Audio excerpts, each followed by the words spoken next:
story of a small-town girl who came to the big city.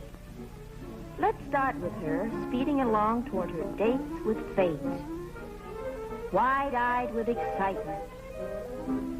Ah, yes, I remember well this girl, then so naive and innocent, because this girl was me.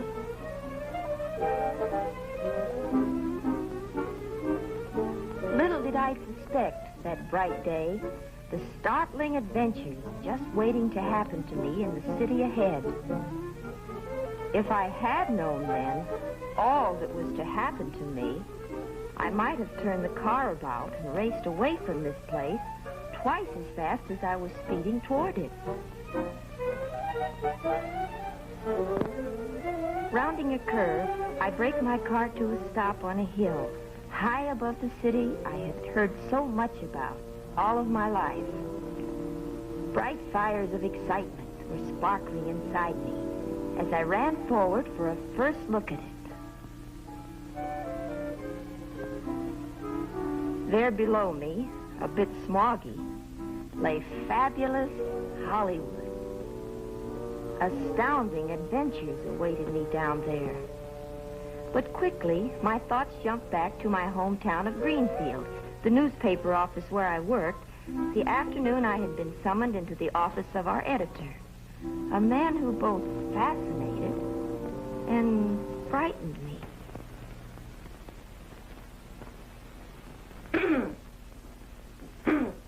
Mr. Hanson? Yes? You sent for me? Oh, yes, I did, Miss Sloan. I wanted to have a little talk with you. Very confidential. You see, for some time now, I've been thinking about you.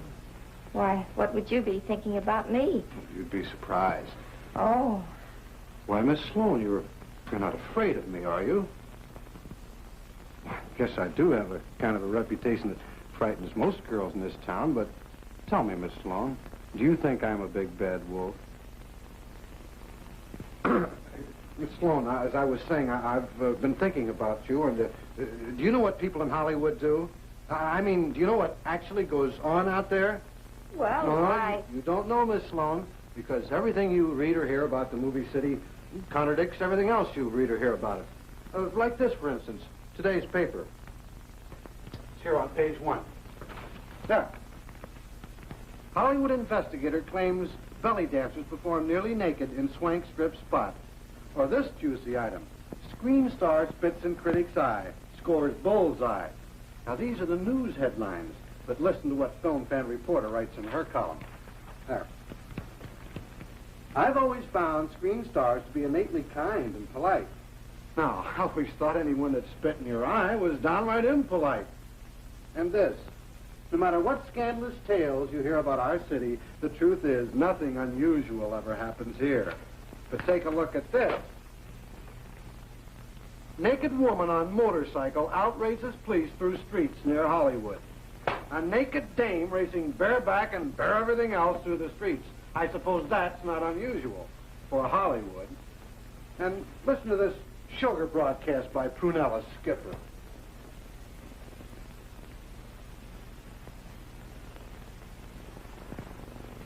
The movie actress, Donna Sterling, is just the sweetest girl I know. All her troubles have been due to her being just too generous to people, especially men. She just can't say no to anyone. Especially men. The poor, misunderstood child is rushing to the arms of her only true love in Las Vegas, just as soon as she gets a divorce from her fifth husband in Reno. See what I mean? Here's a city that everybody wants to read about, hear about. But everything you hear about it is contradictory. What kind of place actually is Hollywood? That's what everybody in Greenfield and everywhere else would really like to know. So give them the answer, the real lowdown with no punches pulled, and I'll bet we double the start time circulation.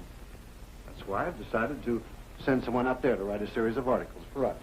The facts, you understand? And whatever that is, good or bad, we're going to print it. Should be sensational. Yes, Go to Hollywood and find out. Actually, do yourself everything they do out there. You know what I mean? Me? Why not? You have all the equipment necessary for the job. But I wouldn't know how. I'm confident there'll be plenty of applicants to teach you how. But I haven't had any experience. I'll bet you won't say that when you come back. Well, Mr. Hanson's words had made me curious. I turned and raced back to the car, anxious to get down to the city below and discover just what might happen there. If I'd have only known. 36 hours later, I was typing my first article. For I felt sure what had already happened to me would surprise readers of the Greenfield Star-Times.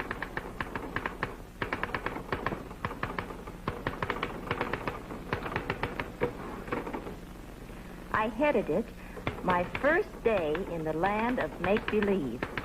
Like most people who come to Hollywood, my first thought upon arrival was, where could I see the movie stars? The simplest way might be to get one of the movie maps advertised along Sunset Boulevard. From a quaint old character, I purchased one, guaranteed to list the home addresses of 300 movie celebrities. And so, I set out to see the stars. You think all these glamour boys and girls live on vast estates? Ha!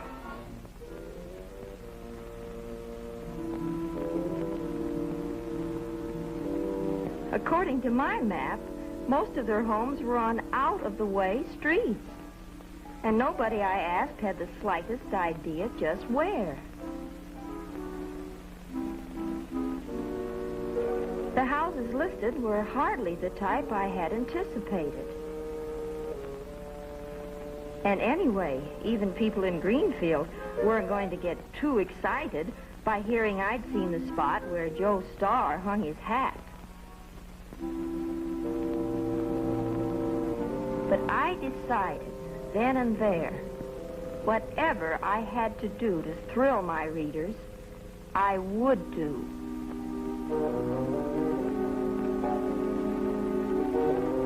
My first adventure, however, happened by accident. Somehow, I got lost in the Hollywood Hills. Looking for someone to give me directions, I saw a strange figure. I waved.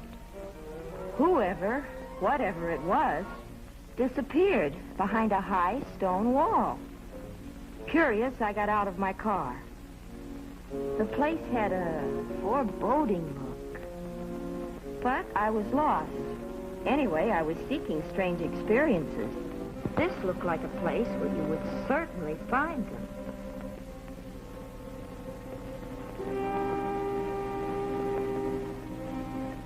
My woman's curiosity urged me to go on. My feet kept wanting to turn back.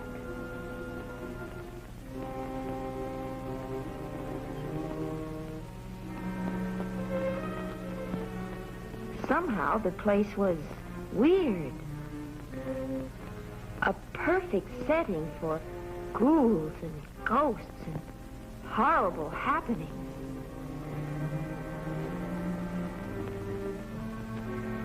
And I had a strong premonition that something awful was about to happen to me.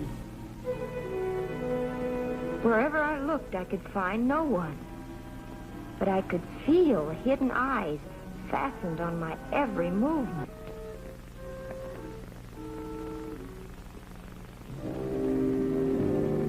It was a creepy place. Also, not one for high-heeled shoes.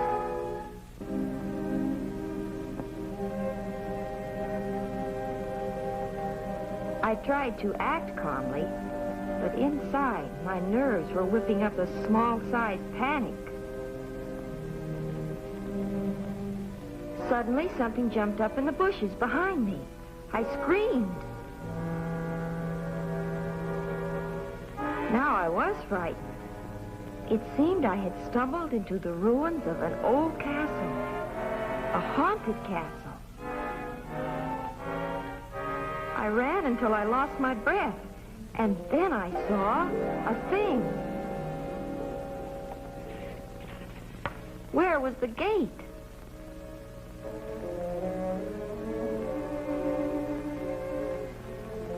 I was running around wildly trying to find it when I stumbled and fell flat. I lay there, afraid to look up because I heard the sound of feet closing in on me. When I did look up, a fence of legs encircled me.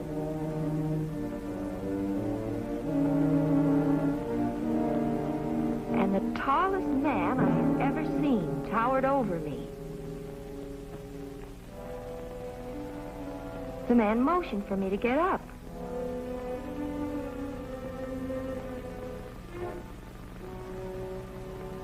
I saw now that the legs belonged to some very pretty girl. Even the hideous head that had scared me was only a mask for a beautiful girl. A few words made me understand everything. I had happened onto a studio ranch used by photographers and cameramen who make the artistic type of photos and films.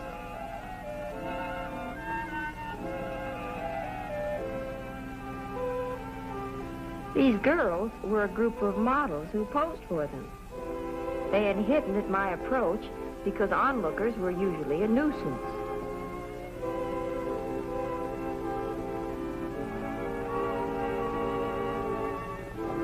Since they had not been able to scare me away, however, everyone went back to work.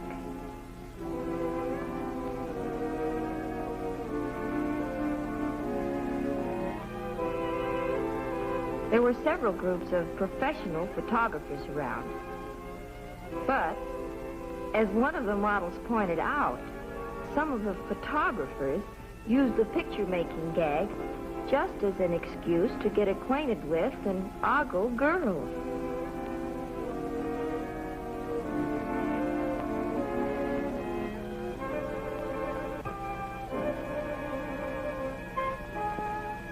Sometimes they had film in their camera, sometimes not.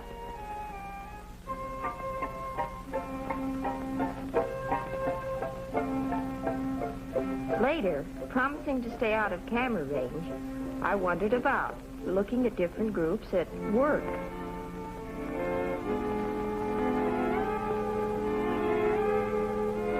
In one secluded spot, an artist was daubing at a canvas.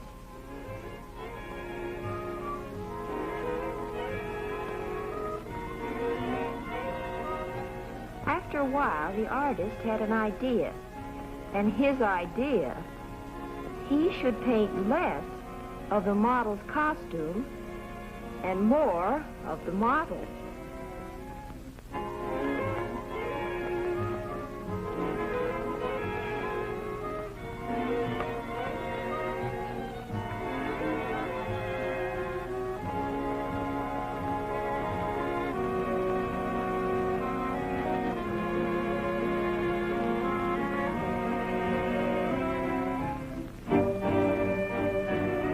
And then the artist began to get the same idea again. He should paint less of the model's costume and even more of her.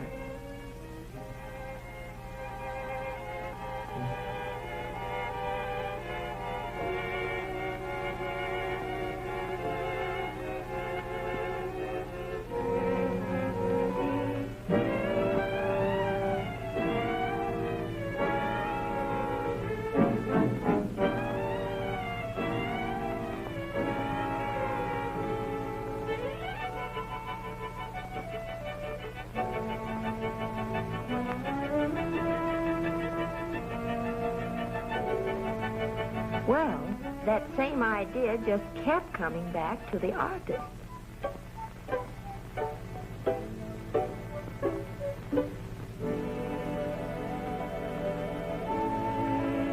But at last the model said, "Wait a minute.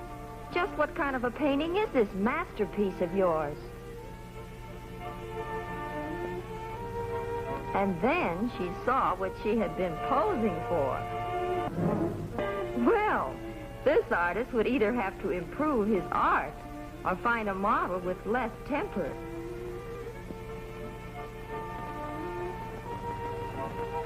Between posing scenes, the model sought out hideaway corners in which to sunbathe. An even, all-over tan was particularly desirable for color shots, they told me.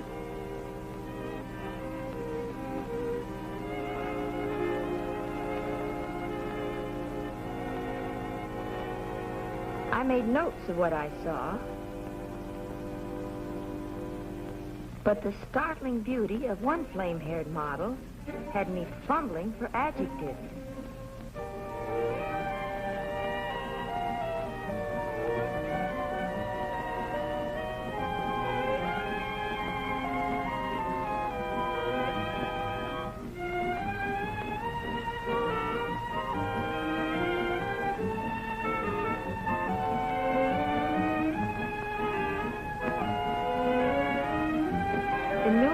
Young peacocks roamed all over the ranch, and this girl threw breadcrumbs to them.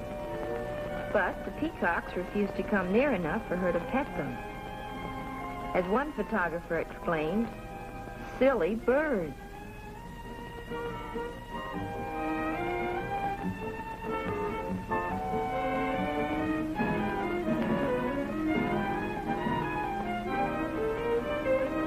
This model, I learned later, was Linnell, top favorite among the lensmen who do covers for magazines.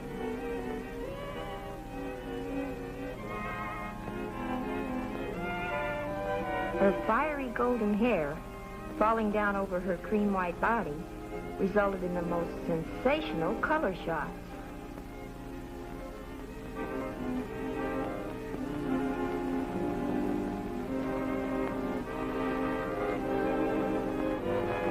Rays of the sun were beaming down now, and when I saw one of the girls doing a scene for a movie,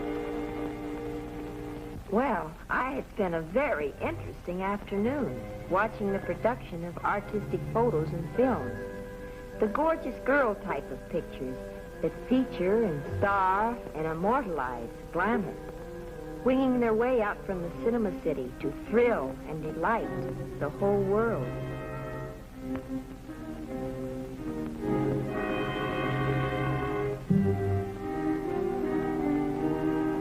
As I was leaving, the tall photographer handed me his card. He said he could use me as a model, but I was still a little afraid of him.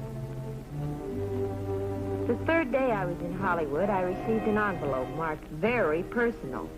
The letter inside invited me to some very special entertainment, to a show you could see only in Paris or at this French Follies Theater. To ensure admittance, I took the letter and $2 and found on arrival the show had already started.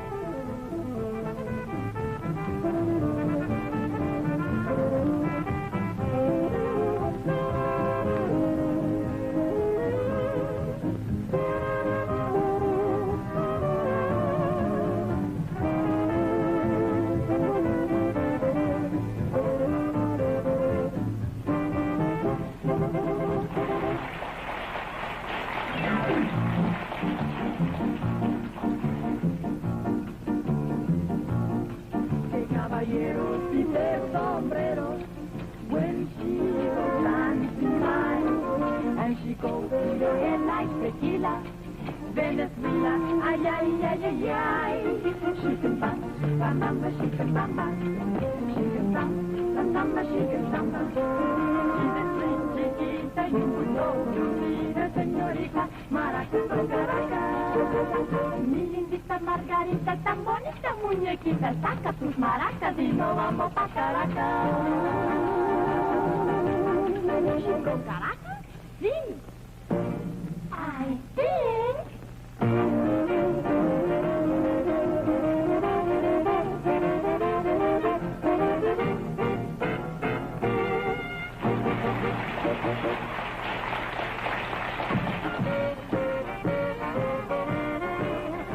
opening production number, there followed a number of alleged comics and comedy acts, most of which were about as funny as a contagious disease.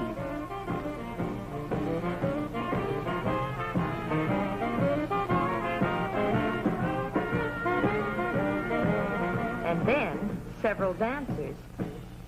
This was dancing.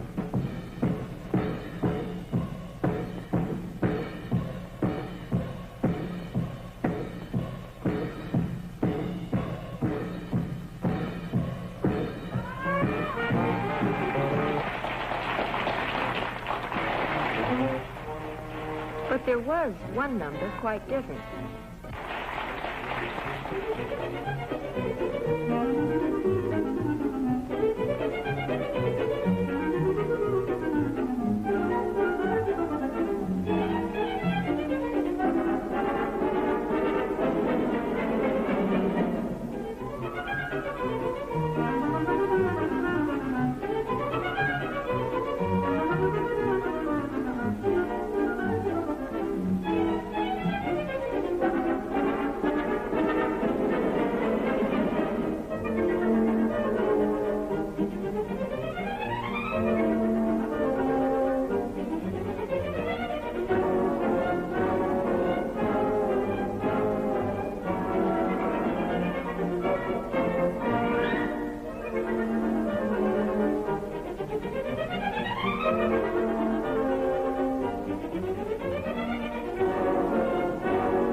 Set to read your latest literary gem for the Star Times. Still, I don't think I'm the type to be a literary critic. Oh, I just want to get the reactions of a common, normal person.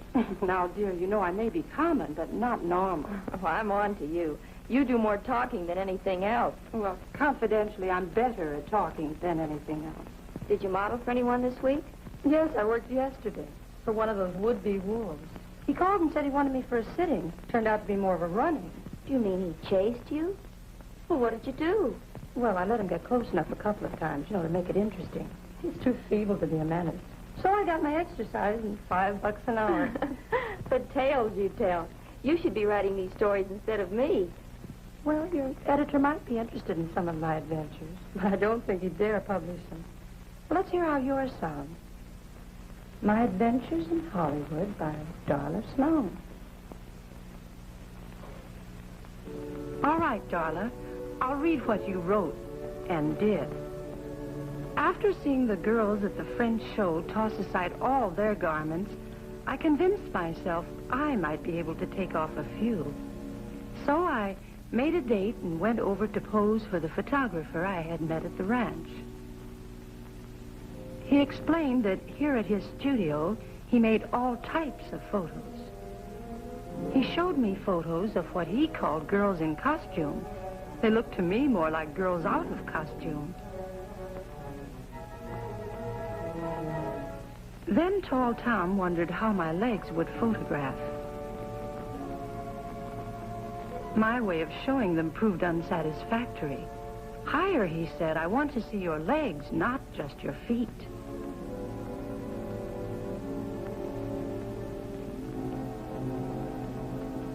To change into a costume, he sent me behind a small screen.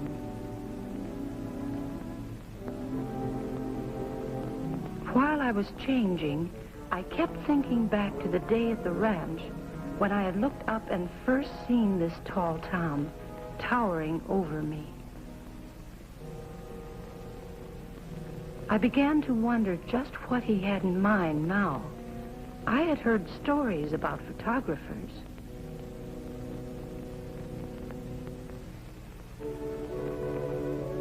There was something sinister about this fellow.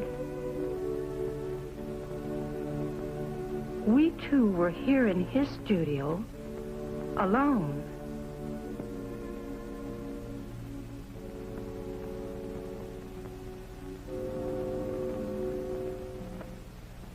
I peeked out again. His back was toward me, and then he turned and saw me. He started coming toward me. He came nearer, nearer, near. Oh. And then he said, "Here, wear these stockings."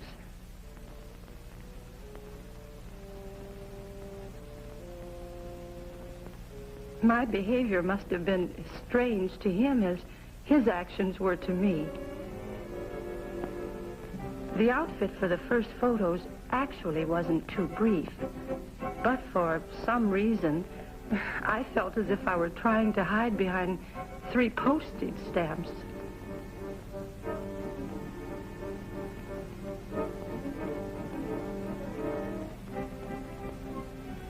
Tall Tom finally pulled out a pair of dark glasses and assured me that wearing them he was practically blind.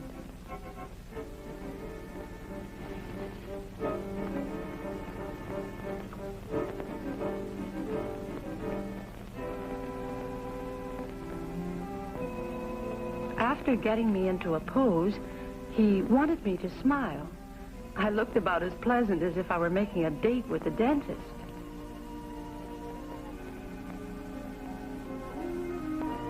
Finally, he promoted a fair expression by having me say, "cheese." Maybe this is how they started calling this kind of photography cheesecake.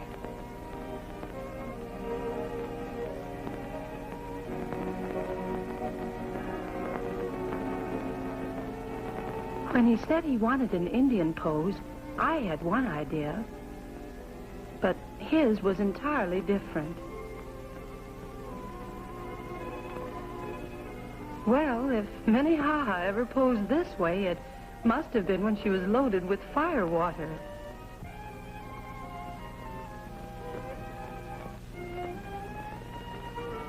But even after he snapped it, Tall Tom still called this an Indian pose.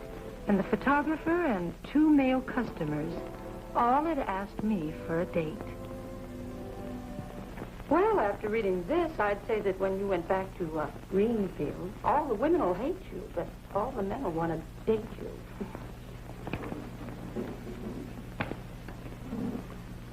I wonder what Mr. Hanson, he's our editor, I wonder what he'll think of me. I wonder what you think of Mr. Hanson. He's the type of man that makes you not know what to think. He's handsome, but not too. There's something about the way he says things to you, and the way he looks at you, that makes you feel so funny. Did you ever feel as if you'd swallowed an electric vibrator? No. But I wouldn't mind to meet this Mr. Hanson. As the slang saying goes, he must be quite a charge. Well, yes. I guess you could say that.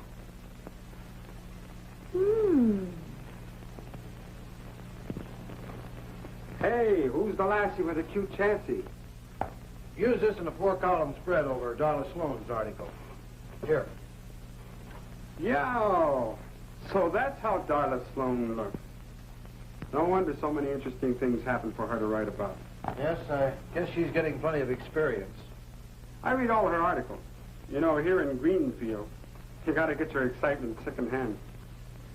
Believe me, boss, if what she writes actually happened, in Hollywood, she's good. She was good here, too. I wonder what she'll do next. I wonder. Well, Mr. Hanson might have been surprised to know I was thinking of answering a Lonely Heart ad. Not the one who wanted a perfect mate. And I couldn't help the handsome man who needed a wealthy wife.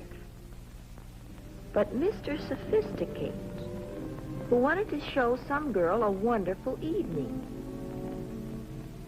He might be just the escort to show me around some unusual night spots.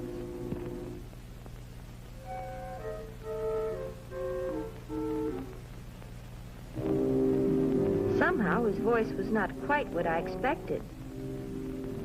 But he was eager. One thing I never learned to do, smoke. For this date, though, I wanted to appear worldly wise. But as usual, one drag and I felt as if I were drowning. Oh, well, I would just have to act as if I'd been around. The bell buzzed. I primped myself, went to the door, opened it, and there was Mr. Sophisticate.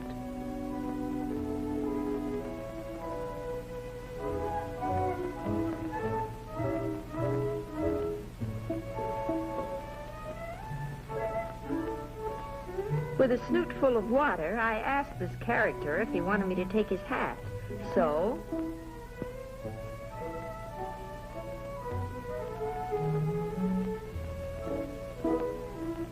it seems in his hat, he brought his own lunch. Oh, this boy was a card. I bet he'd have been the life of a party somewhere back in the gay 90s. And that's where he should have been. He was full of tricks. And he punctuated each one with a jab in the ribs. Did I know he made big money? He showed me. Big money. Rib jab. I made the mistake of being coaxed to look at his lapel flower. But I was ready for his next rib jab. This literally had him rolling on the floor.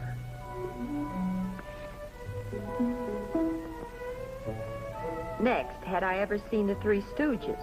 You know, one butted the other with his head, the second kicked the first in the pants. Foolishly, I asked what the third did. Mr. Sophisticate showed me.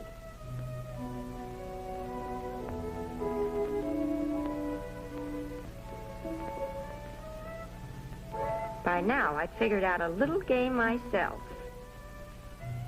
It started out sort of simple-like. Maybe that's why my newfound pal immediately took to it.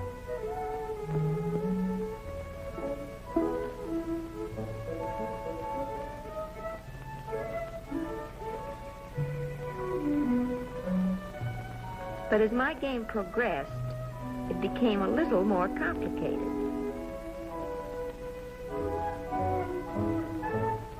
Old Rib Jabber told me he had never tried this blind man's waltz before, but it was nothing but fun.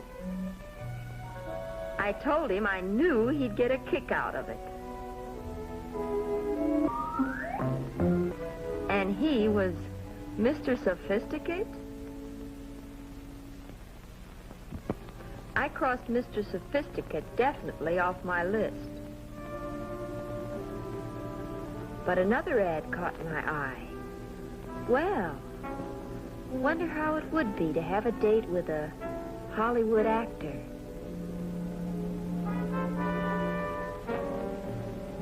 The next evening, though, when the buzzer sounded, I had almost decided not to answer it.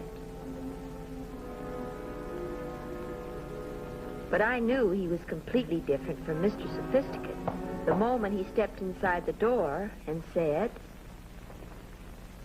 I am Sir Reginald. Sir Reginald, won't you sit down? You may call me by my first name.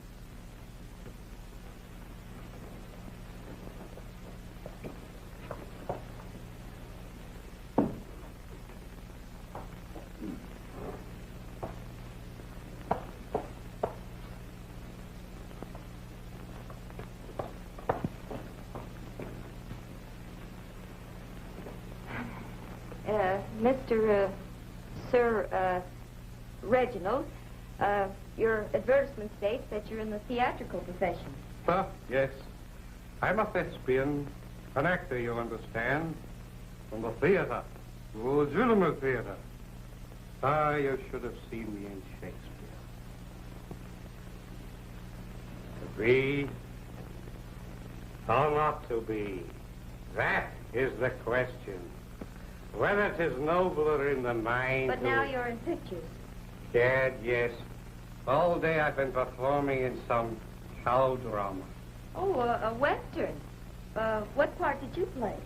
The line was, they went that way. There's 5 different characters in 5 different makeups. I said, oh, they went that way. I think they went that way. Oh, I don't want to know, but, I think they went that way. I don't know, but they went that way, I think. The wonderful voice is losing its resonance. You don't happen to have something to drink, have you? Would you like a drink of water? My dear, I want to drink, not bathe. A previous tenant had generously left behind 2 bottles of wine in the refrigerator. I proudly brought forth one for Sir Reginald. He looked at the label, muttered something about domestic. Maybe it was because the wine wasn't imported. Anyway, that boy had a way of drinking without tasting. Well, I gulped one too.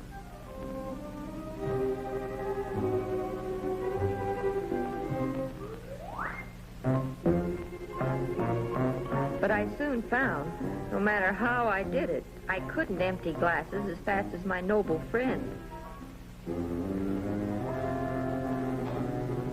Sir Reginald finished the first bottle in a breeze.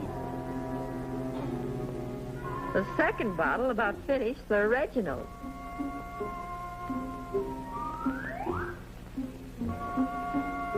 And worst of all, old Demon Rump began to bring forth in Ye Olde Thespian all the different characters he had ever played.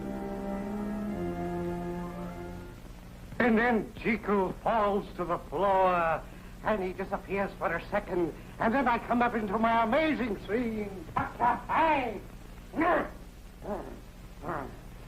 Oh, my dear, if you could see me now. I played everything, even animals.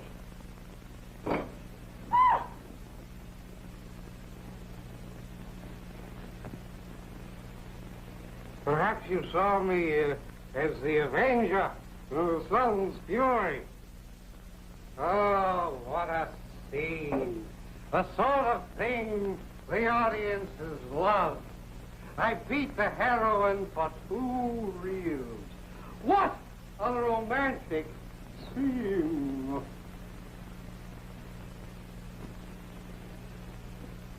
I really beat her, you understand, for 2 full reels. How do those lines go? Die, at last, me proud beauty. Die, the avenger, have uncovered your treachery. With 100 lashes of the whip, I'll wipe out your disgrace. Yes, she ran from me, but I was after her. And now, in punishment for your perfidiousness, I wasn't in the scene. What's the matter with you? Haven't you eaten today? You foxy wench. This makes me duty more exciting.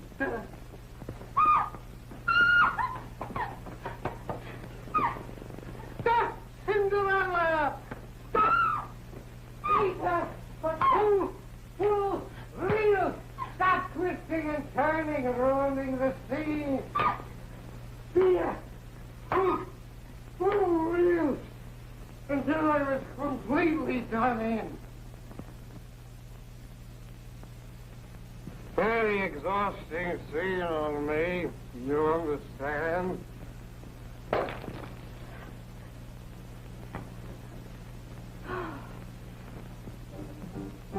I finally went to a nightclub with a gentleman who advertised himself as safe and sound. Well, anyway, he was safe.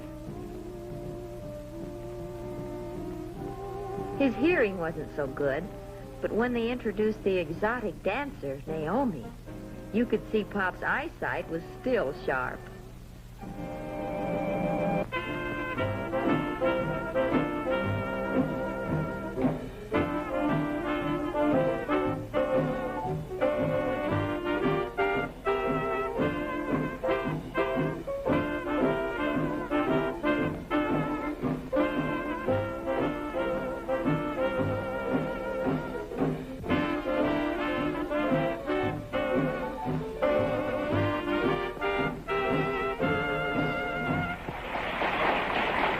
After Miss Naomi's artistic efforts, I noticed a couple near our table, having a difference of opinion about a subject most popular in Hollywood, legs.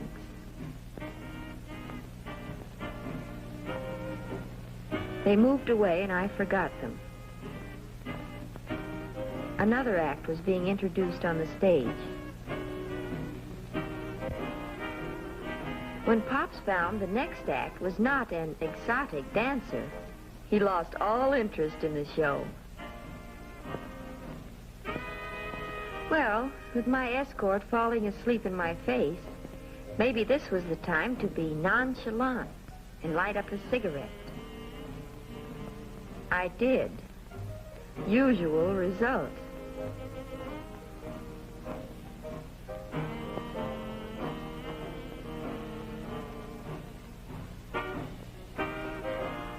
But if a lady couldn't act nonchalant, she could at least always go powder her nose. Approaching the nose powdering department, I saw the couple which had been arguing near our table.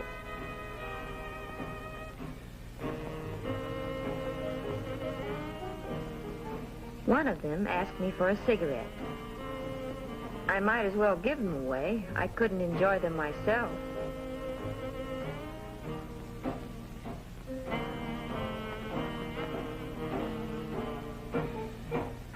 The fellow explained the two of them were arguing about whether his friend, Janae, had better than average legs.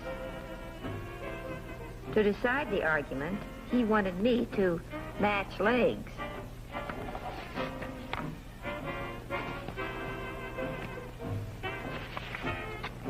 By now, I had gotten used to the gag, let's see your legs, or Higher, I want to see your legs, not your feet. Anyway, the fellow voted mine better.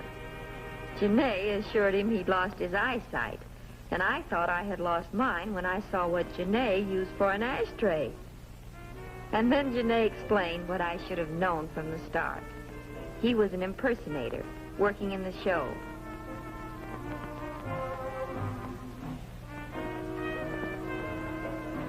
No wonder I choked on my cigarette this time.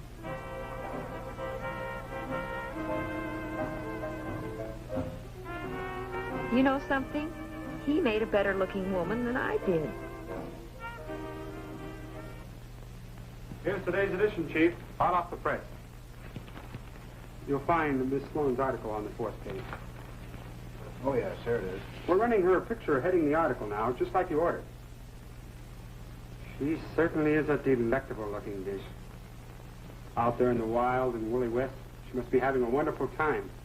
Yes, but I'm not so sure that she should be out there all by herself. From what she writes, I don't think she's ever all by herself. I mean, nobody from here went with her. Is out there to watch her, watch over her. I'm beginning to wonder if I should have sent her out there all alone. In fact, why should I have sent her out, period? Pierre Martin was a nervous little man who had a wholesale lingerie house. He brought buyers here to view his showings of new styles. Modeling for him, I thought I might find some rare experiences. I did.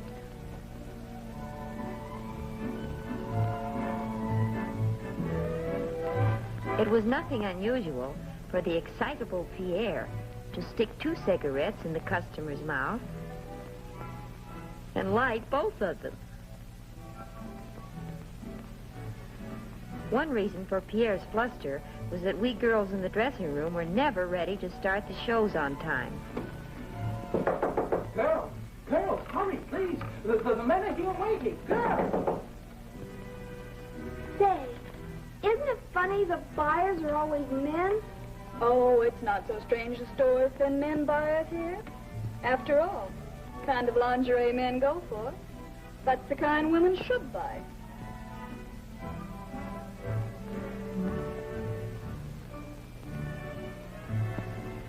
Girls, let's go with the first number. How long will you be?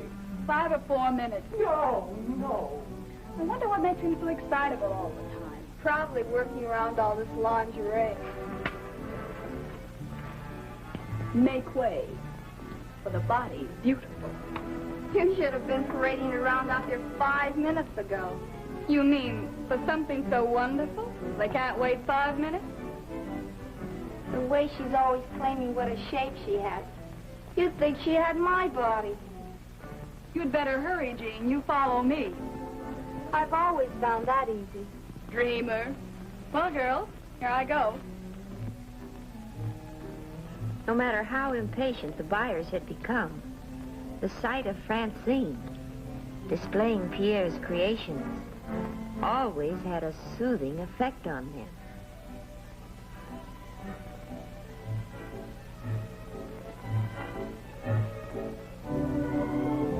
This girl was good.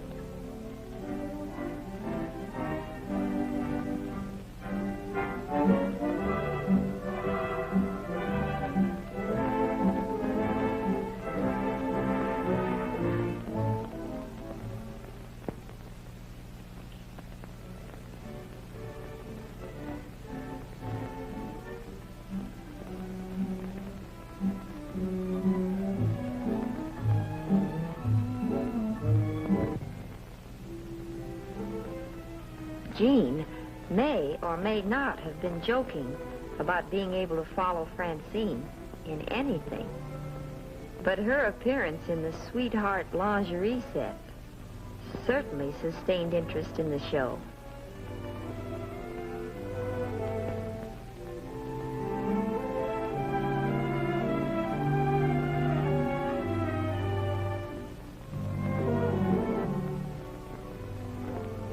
As the girls modeled, the buyers discussed figures, both kinds.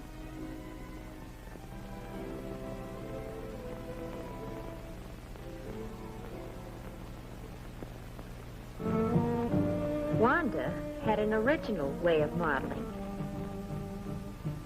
She just went into a dance routine, upon which the buyer's eyes would usually spin around like pinwheels.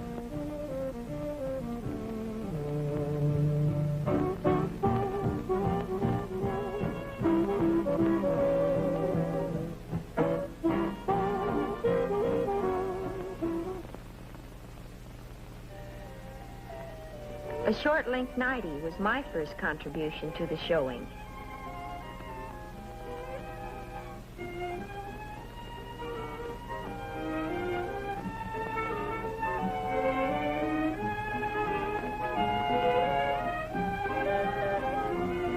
After saying good night, I blew out the candle, and this closed the first half of our little show.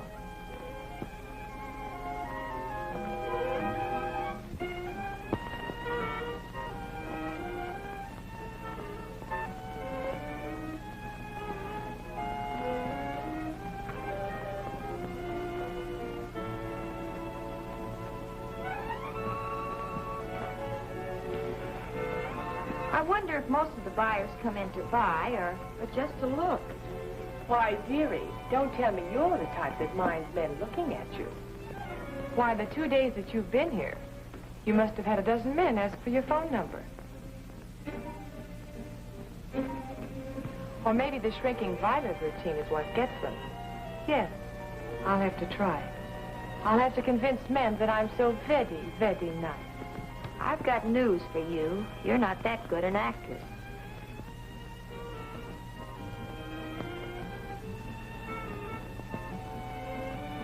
The curtains opened up on Wanda for the second half of our little offering.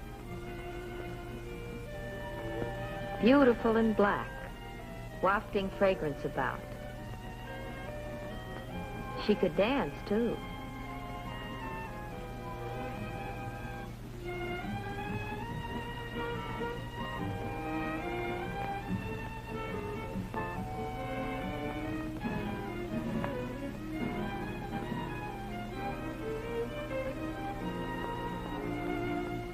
Wanda would finish by looking at the customers like this, and they always wanted this number, and hers.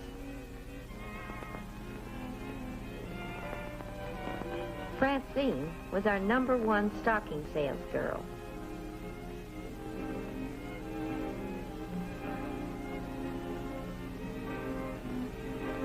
Yes, when Francine modeled hosiery, the buyers quickly saw 2 good reasons why they should buy them.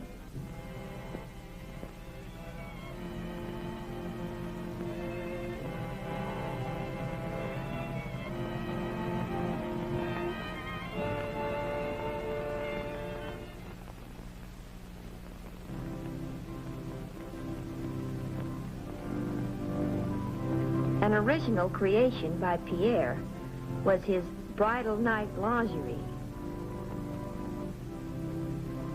I felt flattered that he chose me to model it.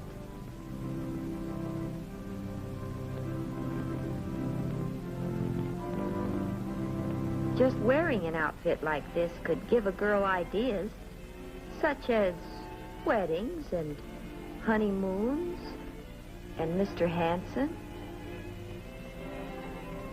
Strange this should make me think of him. Or was it?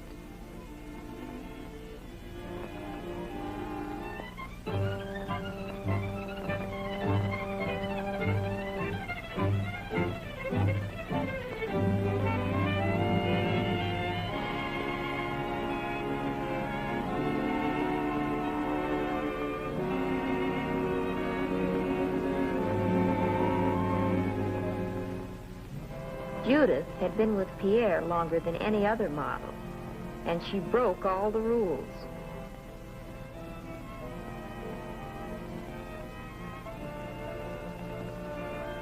I saw her giving her telephone number to one of the buyers.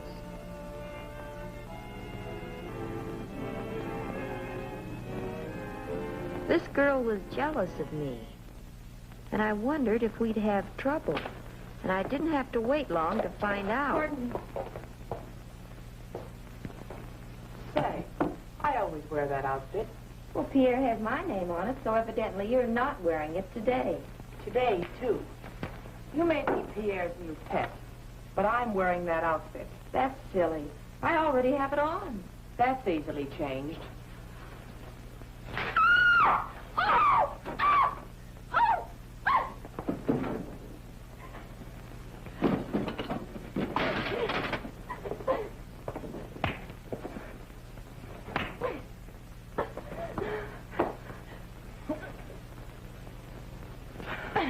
What's happening in there?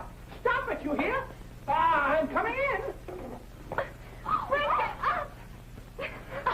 Don't, girl. Be in a minute. Don't, please. Dad'll be barging in. Please, sit down. Here. What's going on here? Your pet model, I'm going to remodel. Are you crazy? Who started this? She started the whole thing.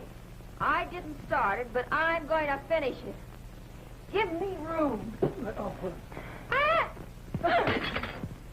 What? Be careful now, girls. Oh, stop it. Oh, my goodness. Don't try it again, please. Stop. Stop it this minute. Here, what's going on here? Stop. What the heck?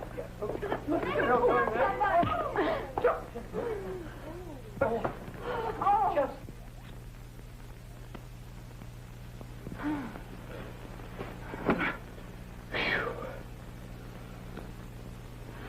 Why, Mr. Hanson, what are you doing here? Well, I was worried about you. I came to Hollywood, and I went to your apartment, and they said you were working here. Well, I'm not exactly dressed to give you a formal reception.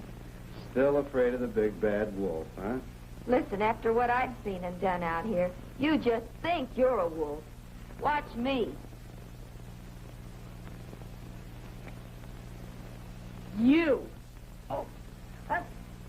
Wow, you certainly have learned a few things in Hollywood. And that's only the beginning of what I've learned out here.